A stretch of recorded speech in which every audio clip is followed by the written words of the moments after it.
Pixel 6, Pixel 6 Pro, but which one is the right way to go? That rhymed.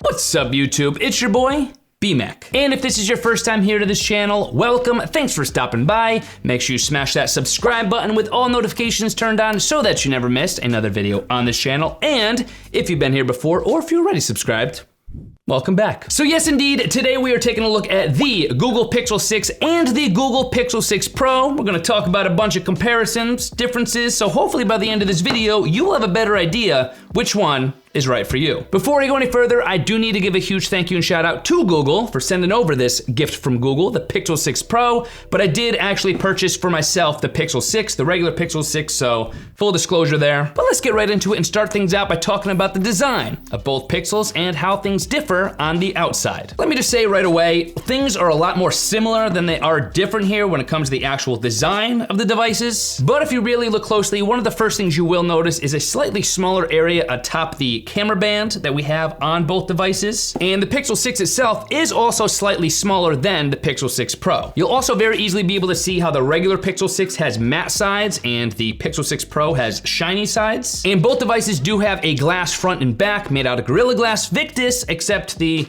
regular Pixel 6 only has Gorilla Glass 6 on the back of the device. So one could argue the back of the Pixel 6 Pro is slightly stronger than the back of the regular Pixel 6.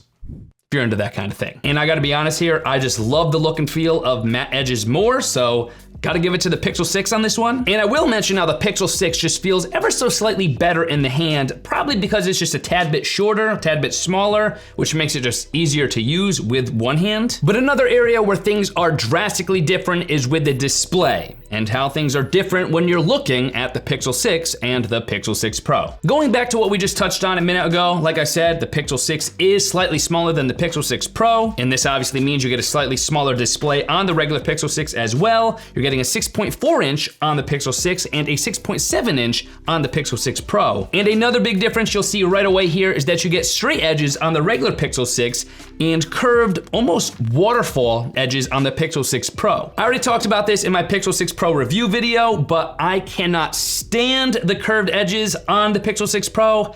I mean, I guess I could stand them, but I would much prefer not to have them. I most definitely prefer the straight edges of the Pixel 6 over the curved edges of the Pixel 6 Pro.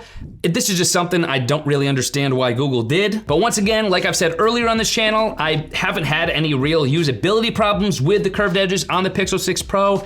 I just don't like the visual aspect of what it provides. So sometimes you're looking at text on a certain screen, and if it goes edge to edge, it gets warped. Even in certain apps where it's brightly lit, you could see a weird kind of refracting lightness around the edge. It just, to me, it seems more gimmicky than anything else. In terms of refresh rates, you are only getting up to 90 hertz on the regular Pixel 6, but with the LTPO display on the Pixel 6 Pro, you are getting anywhere from 10 hertz all the way up to 120 hertz. And yes, I know I've been a huge 120 hertz schnob in the past, but if we're being honest, I do think the difference in refresh rate going from 60 hertz to 90 hertz is more noticeable than the refresh rate going from 90 hertz to 120 hertz. So I would prefer all phones to have 90 hertz plus as a refresh rate. I guess that makes me a 90 hertz refresh rate snob.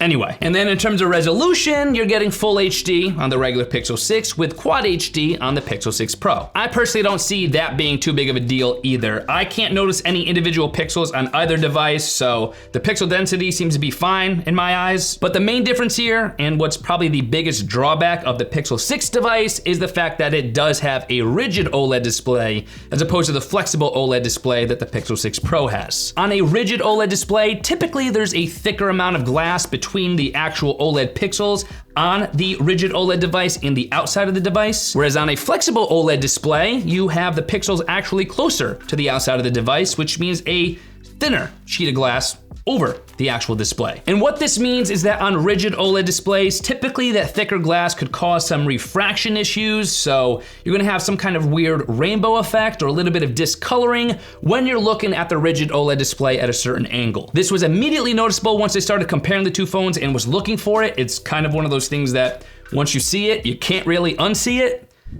So I'm sorry. Still, however, both displays are beautiful. They're both OLED, they're both HDR certified, they both have a 1:1 contrast ratio, so don't get me wrong, nice displays on both. I'd prefer OLED over anything else besides that. If I had to make a decision, I probably would still choose the Pixel 6 Pro display, despite the fact that you get those curved edges. But let's talk about another important distinction between the two phones, and that is the camera module, and what kind of cameras we have in both devices. There are two main differences as it relates to the cameras on the Pixel 6 and the Pixel 6 Pro. First up, the front-facing selfie camera. So on the regular Pixel 6, the selfie camera is only 8 megapixels, while you're getting a little bit more in the Pixel 6 Pro with an 11.1 megapixel front-facing selfie camera. To me, that's not a huge deal because personally, I only use the front-facing camera when I'm feeling cute, might delete later, or if I'm in some kind of video conference.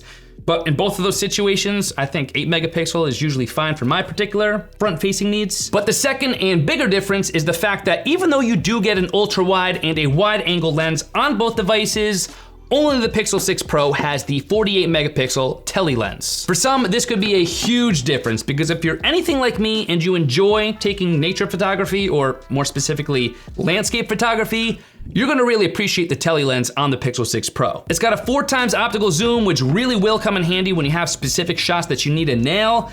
And yes, you do have a 50 megapixel wide angle lens on the regular Pixel 6, which gives you a lot of megapixels to work with to actually crop in without losing a whole lot of quality and sharpness. But nothing will beat the actual focal length that you need with a telephoto packing in 48 megapixels and at the same time being up to 4x optical zoom. If you need a tele lens, you're gonna need the Pixel 6 Pro. That's all there is to it. And I'd still probably would have to pick the Pixel 6 Pro based on that. But all this so far has pretty much been what's going on the outside. Let's talk about what's going on the inside and how the Pixel 6 and Pixel 6 Pro differ in terms of performance. Both the Pixel 6 and the Pixel 6 Pro come with the new Google Tensor chip, and I already talked about this in my Pixel 6 Pro review video, how I think the Tensor chip is awesome. So you're getting that chip on both phones, but you are only getting 8 gigs of RAM on the Pixel 6 with 12 gigs of RAM on the Pixel 6 Pro. Now, here's the thing. If you run benchmark tests, if you really put both phones to the test and look at numbers, yes, obviously the Pixel 6 Pro is gonna perform better because it has 4 more additional gigs of RAM. But I think in your everyday life with typical smartphone usage, you're not gonna notice that difference between 8 gigs and 12 gigs, unless you're doing some crazy stuff I don't know about. Not complaining about getting 12 gigs of RAM in a sub $1,000 smartphone device with the Pixel 6 Pro, but I am just saying 8 is probably enough for what you would need. And battery is usually something that gets its own category here on this channel, but this is a quick one, so I figured I'd just throw it into the performance category. You do have a smaller battery on the regular Pixel 6 instead of the battery size that you're getting in the Pixel 6 Pro. That's not really too surprising, but it's also not all that different. You're getting around a 4,600 milliamp hour battery on the Pixel 6 with around a 5,000 milliamp hour battery on the Pixel 6 Pro. But surprisingly here, that 400 milliamp hour battery capacity difference between the two devices didn't really make much of a difference. Based on what I've tested and based on what other creators have said, the battery life is pretty darn similar between the Pixel 6 and the Pixel 6 Pro. It's not like one is drastically better or worse than the other. They're pretty much right there together. And both phones do have Google's 24 hours plus battery rating, so you have that on both phones as well. If I had to give an edge, sure, I'd give it to the Pixel 6 Pro, but it's teeny weeny teeny tiny. A small difference in terms of battery life. And then storage. This one's an easy one. You get 128 gigs and 256 gigs as storage options on both devices, but only the Pixel 6 Pro offers a 512 gig storage option. So with all this having been said, and I know there's a lot that I threw at you, here are my final thoughts on the Pixel 6 versus Pixel 6 Pro debate. Deciding between the Pixel 6 and the Pixel 6 Pro is oddly a pretty tough decision this year, but it doesn't really have to be. I think it all comes down to what you desire most in a smartphone and how much of a budget you have for the phone you're trying to get. At the end of the day, it's my personal belief that you can't really go wrong with either smartphone, but Here, you do have some decisions to make, and either way, you're getting an awesome phone at an awesome value. There's a lot of good stuff that Google has done here with the new Pixel 6 and the Pixel 6 Pro, stuff that should really make you excited for the future of Google, and again, Pixels in particular. As always, if you guys wanna find out more information about the Pixel 6 or the Pixel 6 Pro, you guys could always head to my affiliate link, bmac.link/pixel6 or bmac.link/pixel6pro, bmac.link/pixel6 and bmac.link/pixel6 Pro, or of course, as always, there will be clickable links to both of those links in the video description box below, so check those out. And with that having been said, my goodness, there's so many Pixels here. I got these Pixels, I got the older Pixels, so I'm gonna have a Pixel party. How does one have a Pixel party? I will see you guys in my next video. Woo! Pixel party, baby!